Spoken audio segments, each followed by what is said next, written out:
Some people spend their entire lives building walls. Walls of security, routine, certainty. But what happens when those walls become your prison?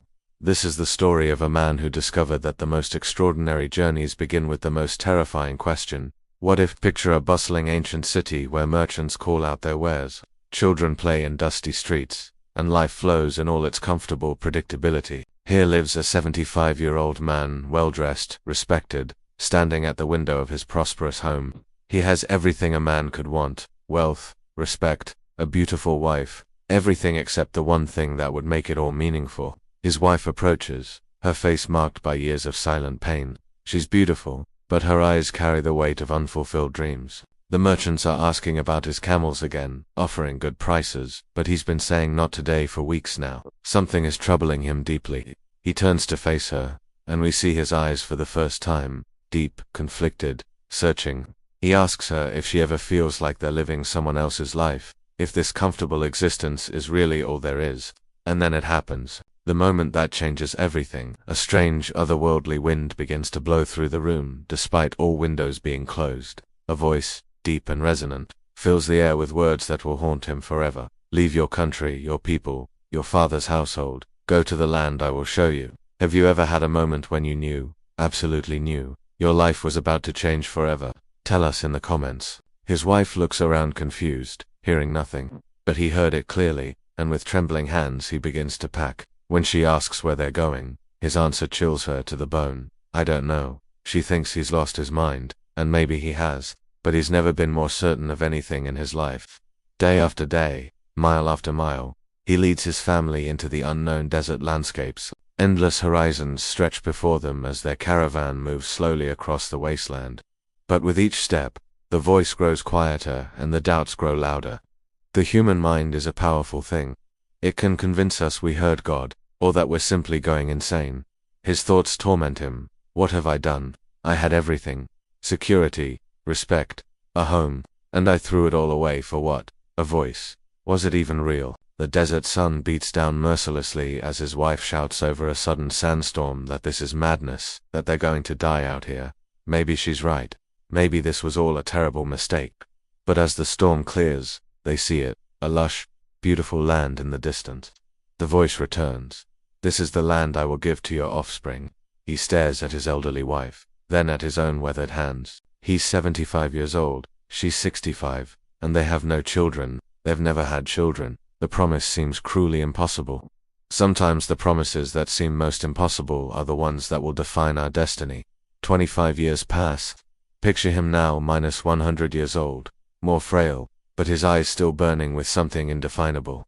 25 years of waiting, 25 years of wondering if he had misheard, misunderstood, or simply lost his mind that day. His wife, now 90, sits beside him as they both stare at the horizon in silence. When she asks if he ever regrets leaving everything, his answer reveals the complexity of his journey. Every day, and never. It doesn't make sense. But then again, nothing about their life makes sense anymore. Suddenly, she gasps, clutching her stomach. Something is happening. Something impossible. At 90 years old, after a lifetime of barrenness, the unthinkable is about to occur. When did you last witness something that defied all logic? Share your story below. Months later, a baby's cry fills the air. He holds his newborn son, tears streaming down his ancient face. The child's name is Isaac, which means laughter, because sometimes God's timing is so perfect, so impossible, that all you can do is laugh. When his wife asks if the wait was worth it, his response captures the essence of their extraordinary journey.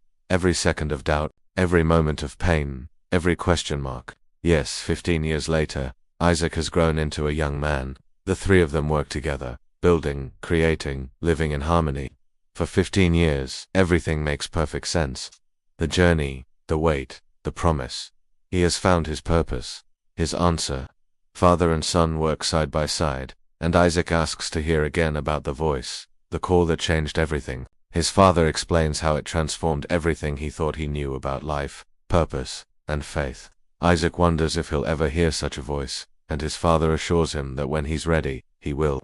That night, as he sleeps peacefully for the first time in decades, it happens again. But this time, the words that reach his ears in the darkness are the most terrifying he has ever heard.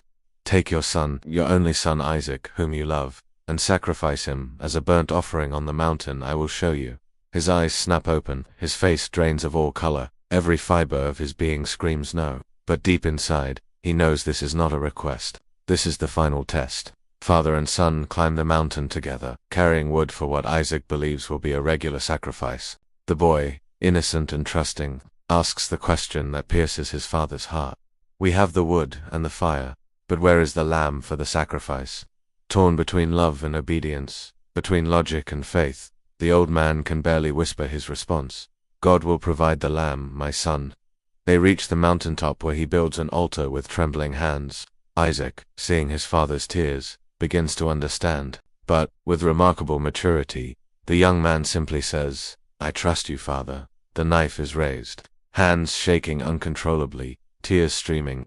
In that moment, he realizes this isn't about sacrifice at all. It's about trust. Complete, absolute, incomprehensible trust. Just as the knife begins its descent, the voice returns. Stop. Do not harm the boy.